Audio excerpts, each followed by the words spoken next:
ମୁଁ ହେଉଛି ପ୍ରୀତି, ବୟସ 15, ମୋ ଦୁଧ ସାଇଜ 30 ଆଉ ଚଡ଼ି ସାଇଜ 80। ମୁଁ ଦେଖିବାକୁ ପୁରା ଗୋରା, ସେତେ ସ୍ଲିମ୍ ନୁହେଁ କି ସେତେ ମୋଟି ନୁହେଁ। ମୁଁ ଏବେ କୋଲକାତାରେ ଗୋଟେ ଗୌତ ସ୍କୁଲରେ ପଢୁଛି। ମୁଁ ସବୁଦିନେ ସାଇକେଲରେ ସ୍କୁଲ ଯାଏ। ଏ କାହାଣୀ ଏବେ 2 ମାସ ହେଲା ଘଟିଛି। ଖରା ଛୁଟି ପରେ ସ୍କୁଲ ଖୋଲିବାର 4 ଦିନ ପରେ ମୋର ଟ୍ରାଫିକ ବାଲା ବୟଫ୍ରେଣ୍ଡ ମତେ ଗୋଟେ ଅଟୋ ଗାଡି ଭିତରେ ନେଇକି ଗେହିଲେ ଆଉ ମୋ ବିଆର ସିଲ୍ ଖୋଲିଲେ। ମୁଁ ସାଇକେଲରେ ସ୍କୁଲ ଯିବା ବେଳେ ରାସ୍ତାରେ ଗୋଟେ ଟ୍ରାଫିକ ପଡେ। ମତେ ସବୁଦିନେ ସେଇଠି ଥିବା ଜଣେ ଟ୍ରାଫିକ ପୋଲିସ ଯାହାର ବୟସ 28 ଖଣ୍ଡେ ହେବ ସେ ମତେ ଲାଇନ ମାରନ୍ତି। ଏମିତି 3 ମାସ ହେବ ସେ ମତେ ଲାଇନ ମାରିବା ପରେ ମୁଁ ହେଲେ ତାଙ୍କ ଭଲ ପାଇବାରେ ପଡିଗଲି। ସେ ଗୋଗତ ଜୋବ କରିଥିବାରୁ ମୋର ତାଙ୍କୁ ବାହା ହେବାକୁ ଇଚ୍ଛା ହେଲା। ସେ ମୋ ଫୋନ ନମ୍ବର ନେଇକି ମୋ ସହ ଧୀରେ ଧୀରେ ହ୍ୱାଟ୍ସଆପରେ ଚେଟ୍ କରିବାରେ ଲାଗିଲେ। ଏମିତି ଆମର ଏ ଭଲ ପାଇବା ଦେଖୁ ଦେଖୁ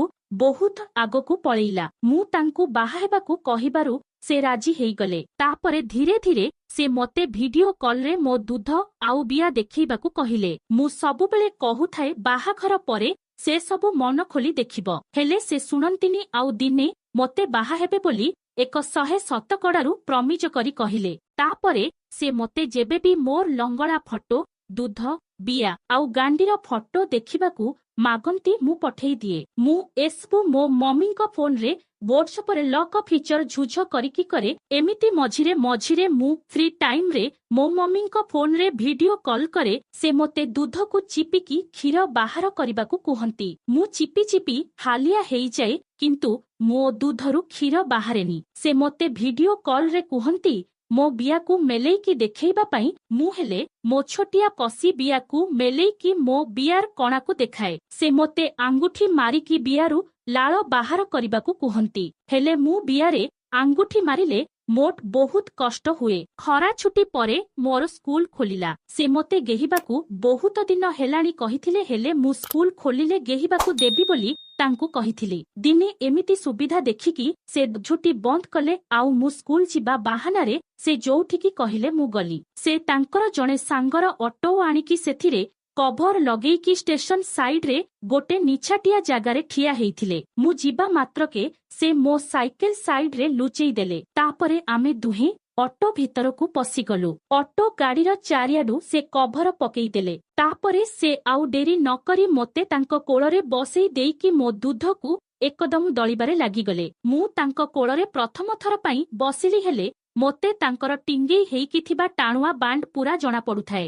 ସେ ମୋ ଦୁଧ ଦଳିବା ଭିତରେ ମୋତେ ଜୋରରେ କୁଣ୍ଢେଇକି ଧରିକି ତାଙ୍କ ବାଣ୍ଡକୁ ମୋ ଗାଣ୍ଡି ସିଧା ପସେଇଲା ଭଳି କରୁଥାନ୍ତି। ତାପରେ ସେ ଗୋଟେ ହାତକୁ ମୋ ଲେଗିଙ୍ଗରେ ପସେଇକି ମୋ ଚଡ଼ି ଭିତରେ ପସେଇଲେ। ସେଇଠୁ ସେ ଧୀରେ ଧୀରେ କରି ମୋ ବିଆକୁ ଆଉସି ଆଉସି ମଳିବାରେ ଲାଗିଲେ। ମୋତେ ସେତେବେଳକୁ ସଲସଲ ଲାଗିବା ସହିତ ମୋ ଦେହ ଭିତରେ ନିଆଁ ଲାଗିଲା ଭଳି ଫିଲ୍ ହେଉଥାଏ ଆଉ ମୋ ବିଆ ଭିତରେ କଣ ହେଲେ ପସେଇ ଦେବାକୁ ଇଚ୍ଛା ହେଉଥାଏ। ତାପରେ ସେ ମୋ ଲେଗିଙ୍ଗ ଆଉ ଚଡ଼ିକୁ ମୋ ଜଙ୍ଘ ପର୍ଯ୍ୟନ୍ତ ଖସେଇ ଦେଲେ ଆଉ ତାଙ୍କ ପ୍ୟାଣ୍ଟକୁ ତଳକୁ କରି ନାଗ ସାପ ଭଳିଆ ବାଣ୍ଡକୁ ବାହାର କଲେ। ତାଙ୍କ ବାଣ୍ଡ ଆଗରୁ ମୁଁ ଭିଡିଓ କଲରେ ଦେଖିଥିଲି, ହେଲେ ସତରେ ଦେଖିକି ମୁଁ ହେଲେ ଛାନିଆ ହେଇଗଲି। ମୁଁ ଜାଣିଛି ଯେ ମୋ ବିଆ ହେଉଛି ବହୁତ ସାନ। ମୁଁ ମୋ ବିଆରେ କଲମ ପସେଇଲେ ହେଲେ ମୋତେ କଷ୍ଟ ହୁଏ, ହେଲେ ଅଟେ ବଡ଼ ମୁସଳ ଭଳି ବାଣ୍ଡ କେମିତି ପଶିବ ଭାବିକି ମୁଁ ଟିକେ ଡରିଗଲି। ସେ ସେଇଠୁ ମୋ ଜଙ୍ଘକୁ 2 ସାଇଡକୁ ମେଲେଇଲେ। ତଳାଡୁ 2 ହାତରେ ପାପୁଲିରେ ମୋ ବିଆର ପାଖୁଡାକୁ ଫାଙ୍କା କରିକି ତାଙ୍କ ବନ୍ଦର ମୁଣ୍ଡିକୁ ବିଆର କଣା ସିଧା ରଖିଲେ। ତାପରେ ଯେମିତି ସେ ତାଙ୍କ କଦଛତୁ ଭଳି ବାଣ୍ଡର ମୁଣ୍ଡି ଉପରେ ବସେଇକି ଟିକେ ଭିତରକୁ ପେଲିଲେ। ହଠାତ୍ ମୋ ବିଆରେ କରେଣ୍ଟ ମାରିଲା ଭଳି ଲାଗିଲା। ମୁଁ ସିଧା ଆହ ଆହ କରିକି ଠିଆ ହେଇ ପଡିଲି। ସେ ଟିକେ ମୋ ମୁହଁକୁ ଅନେଇ ଦେଲେ ଆଉ କହିଲେ, ପ୍ରୀତି, ଫର୍ଷ୍ଟ ଟାଇମ୍ ଟିକେ କଷ୍ଟ ହେବ, ତାପରେ ଦେଖିବା ତୁମେ କହିବ ଆହୁରି କିହ। ମତେ ହସ ଲାଗୁଥାଏ, ପୁଣି ଭୟ ବି ଲାଗୁଥାଏ। ଏଥର ସେ ସେହିଭଳି ମୋ ବିଆକୁ ମେଲେଇକି ଆଉଥରେ ପସେଇବାରେ ଲାଗିଲେ। ମୁଁ ନ ଦେଖିବା ସମୟରେ ସେ ଲେଣ୍ଡାଏ ଛେପ ଆଗୁଆ ତାଙ୍କ ବାଣ୍ଡରେ ବୋଳି ଦେଇଛନ୍ତି। ଏଥର ମୁଁ ଧୀରେ ଧୀରେ ତାଙ୍କ ବାଣ୍ଡ ଉପରେ ବସିବାକୁ ଚେଷ୍ଟା କଲି, ତଥାପି ତାଙ୍କ ବନ୍ଦର ମୁଣ୍ଡିଟା ପାସିଲା ବେଳକୁ ମୋ ବିଆରେ ଚାଇଁ ଚାଇଁ ଲାଗୁଥାଏ। ସେ ସେଇଠୁ କିଛି ସମୟ ମୋ ବିଆ ଉପରେ ବାଣ୍ଡକୁ ଘଷିଲେ। ତାପରେ ମତେ କୁଣ୍ଢେଇକି ଧରିକି ବିଆକୁ ମେଲେଇକି ବାଣ୍ଡକୁ ଯେମିତି ପସେଇଛନ୍ତି, ମୋ ପାଟିରୁ ଆହ ଆହ ମମି ଆହ। ଏତିକି ଭିତରେ ବାଣ୍ଡ ପୁରା ବିଆର କଣାରେ ପଶିକି ସେଟ୍ ହେଇଗଲାଣି। ସେ ସେମିତି ପସେଇକି ରଖିଥାନ୍ତି। ମୁଁ ହେଲେ ଆଉ ଉଠି ପାରୁନଥିଲି କି ହଲଚଲ ହେଇ ପାରିଲିନି। ଓହ ମମି କି କଷ୍ଟ, ମୋର ମନେ ପଡ଼ି ଯାଉଛି ମୋ ବିଆରେ ଏମିତି ପ୍ରଥମ ଥର ପଶିଥିଲା ଆଉ ଜୟ କଷ୍ଟ ହେଇଥିଲା ମତେ ମମି ଲୋ। ତାପରେ ସେ ତାଙ୍କ ମୁଷଳ ବାଣ୍ଡକୁ ମୋ ବିଆରୁ ଧୀରେ ଧୀରେ ବାହାର କରିକି ଦେଖିଲେ। ମୁଁ ହେଲେ ତାଙ୍କ ବାଣ୍ଡ ଦେଖିଲି ଆଉ ସତରେ ମୋ ବିଆର ସିଲ୍ ଖୋଲିଗଲା ଯେ ରକ୍ତ ତାଙ୍କ ବାଣ୍ଡର ମୁଣ୍ଡିଯାକ ଲାଗିଥିଲା। ମୁଁ ଟିକେ ଡରିଗଲି, କିନ୍ତୁ ଆଗରୁ ଜାଣିଥିଲି ଯେ ପ୍ରଥମ ଥର ଗିହାଗେହି ହେଲାବେଳେ ଏମିତି ସିଲ୍ ଖୋଲିଯାଏ ଆଉ ରକ୍ତ ବାହାରେ ବୋଲି। ସେତେବେଳକୁ ମୋ ବିଆ ହେଲେ ନାଳ ପଚପଚ ହେଇଗଲାଣି। ସେ ସେଇଠୁ ମୋତେ ଧୀରେ ଧୀରେ କରିକି ମୋ ଗାଣ୍ଡିକୁ ଉପରକୁ ଟେକିକି ବାଣ୍ଡକୁ ବିଆ ଭିତରେ ସେଟ୍ କରିକି ମୋତେ କେହିବା ଆରମ୍ଭ କରିଦେଲେ। ମୋତେ ସେମିତି କଷ୍ଟ ହେଉଥାଏ, ଆହ ମମି ଆହ କାଟୁଛି। ଧୀରେ ମୁଁ ଏମିତି ହେଇକି ଓଠକୁ ଚାପି ପକାଉଥାଏ, କିନ୍ତୁ ତାଙ୍କୁ ମଜା ଲାଗୁଥାଏ ଯେ ସେ ମୋତେ କେହି ଚାଲିଥ। ତାପରେ ଧୀରେ ଧୀରେ ଆରାମ ସେ ବିଆର ଭିତରକୁ ବୋଲି ବାଣ୍ଡ ପଶୁଥାଏ ଆଉ ବାହାରୁଥାଏ। ସେ ମୋ ବିଆ ଭିତରେ ବାଣ୍ଡକୁ ପଶେଇ ଦେଇକି ମୋତେ କୁଣ୍ଢେଇକି ଧରିକି ମୋ ଦୁଧ ଚିପି ଚିପି ମୋତେ ଗେହୁଥାନ୍ତି। ଆହ ବିଆକୁ କଷ୍ଟ ହେଲେ ବି ବହୁତ ଆନନ୍ଦ ଆସୁଥାଏ। ସ୍କୁଲ ପଢିବା ସମୟରେ ଗିହାଗେହି ହେବାର ମଜା ସିଏ ହିଁ ଜାଣିପାରିବ ଯାହାର ବୟଫ୍ରେଣ୍ଡ ଥିବ।